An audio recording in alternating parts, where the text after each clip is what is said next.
తెలంగాణ భవన్లో ఆ పార్టీ నేత హరీష్ రావు మాట్లాడుతున్నారు. ఆ లైవ్ చూద్దాం. ఈ రకంగా తన పరువు తాను తీసుకోవడం కాదు, రాష్ట్రం పరువు తీసేస్తుంది. ఆ ముఖ్యమంత్రి కుర్చీకున్న పరువుని తీసేస్తున్నారు. ఇక తిట్ల పురాణం అది మీకు తెలియదేం కాదు. ఆ తిట్లన్నీ చూస్తుంటే నాకైతే ముఖ్యమంత్రి గారికి వాళ్ళు ఒక బిరుదు ఇవ్వాలనిపిస్తుంది. దుర్భాష దురంధరుడు. ఈ ముఖ్యమంత్రికి తప్పకుండా ఒక బిరుదు ఇవ్వాల్సిందే. దుర్భాష దురంధరుడుగా రేవంత్ రెడ్డికి మనం ఇవాళ నామకరణం చేయొచ్చు. ఏం మాట్లాడతాడు? పండబెట్టి తొక్కుతా, సీరుతా, సంపుతా, సింపుతా, గుడ్లుకి గుడ్లు పీకి గోటీలాడతా, యాప చెట్టు కట్టేసి లాగులో తొండలిడిస్తా అని శాడిస్టు భాషలో చెలరేగుతాడు ఈ రేవంత్ రెడ్డి. బుల్డోజర్తో తొక్కిస్తా, మానవ బాంబులై చంపిస్తా అని టెర్రరిస్టులా రెచ్చిపోతాడు రేవంత్ రెడ్డి. నా కొడకల్లారా ఒక్కొక్కరిని పండబెట్టి తొక్కుతా, పేగులు తీసి మెడలేసుకొని ఊగుతా అని ఉన్మాదిలాగా వాగుతాడు రేవంత్ రెడ్డి. బాడీ షేమింగ్కు బ్రాండ్ అంబాసిడర్ ముఖ్యమంత్రి.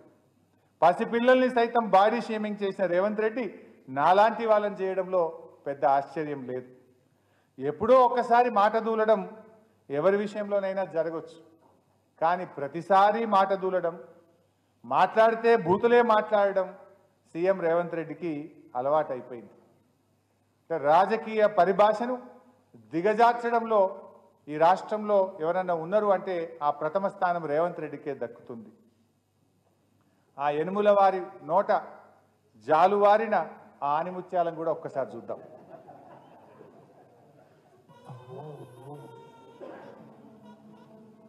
మా కార్యకర్తలు వాళ్ళని పట్టుకొని యాప చెట్టు కట్టేసి లాగులో కొండలిచ్చి కొడతారని చెప్పి నడి బజార్లో ఉరి తీయాలన్నా, 100 మీటర్ల గోతి తీసి పాతి పెట్టాలన్నా ముడ్డు మీద దంపా అంటే బయటకు పోయారు.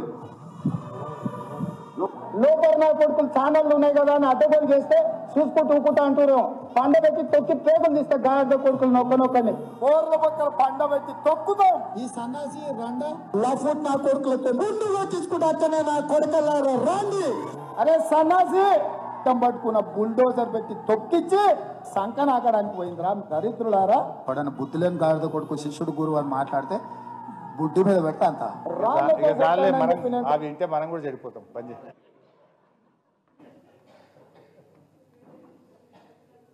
చిన్నపిల్లలు చూడగలరు అంటుంది అక్క. ఈ వీడియో రిలీజ్ చేస్తే చిన్నపిల్లలు చూడగలరు వద్దంటుంది.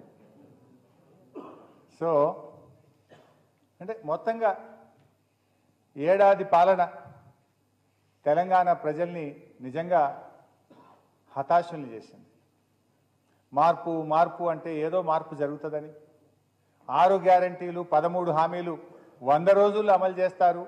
ఇది సోనియా గాంధీ మాట, ఇది రాహుల్ గాంధీ మాట, ఇది ప్రియాంక గాంధీ మాట అంటే ఢిల్లీ వాళ్ళు వచ్చే మాటిస్తుండ్రు, నిజంగా అమలవుతుందేమో అని ప్రజలు ఆశించారు.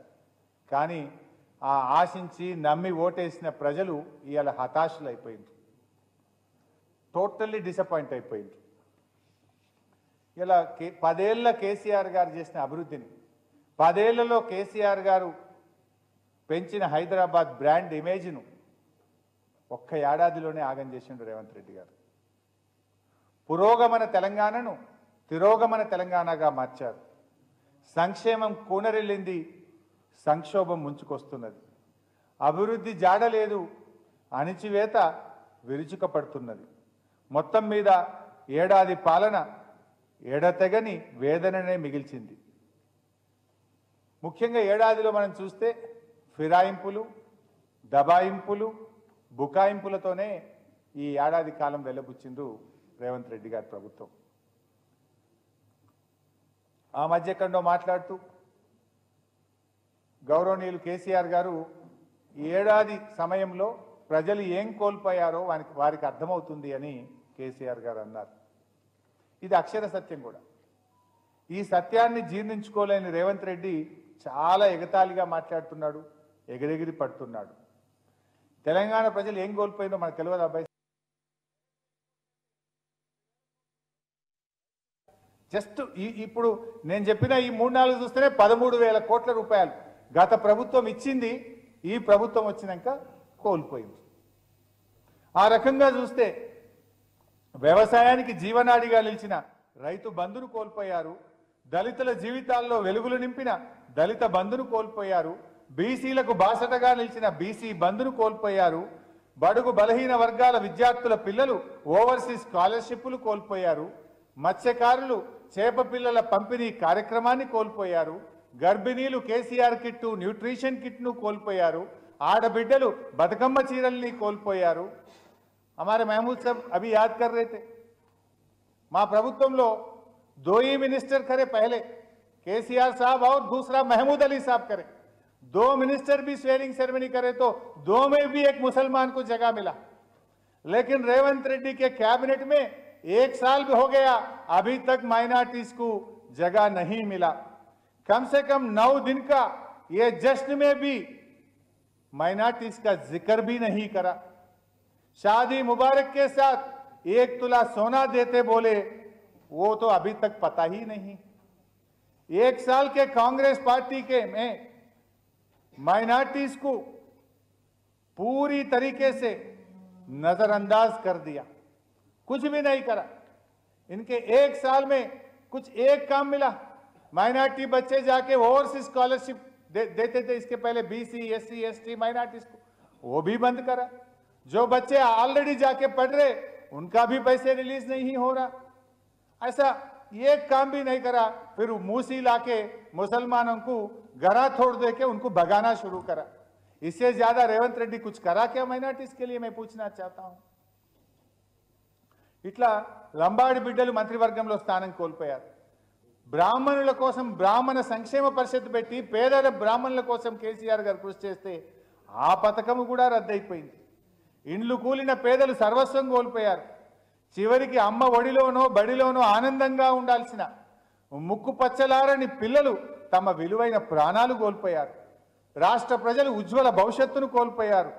ఏడాది పాలన ఎడతెగని వేదనను మిగిల్చింది తప్ప ప్రజలకు నిజంగా జరిగిందైతే ఏమీ లేదు.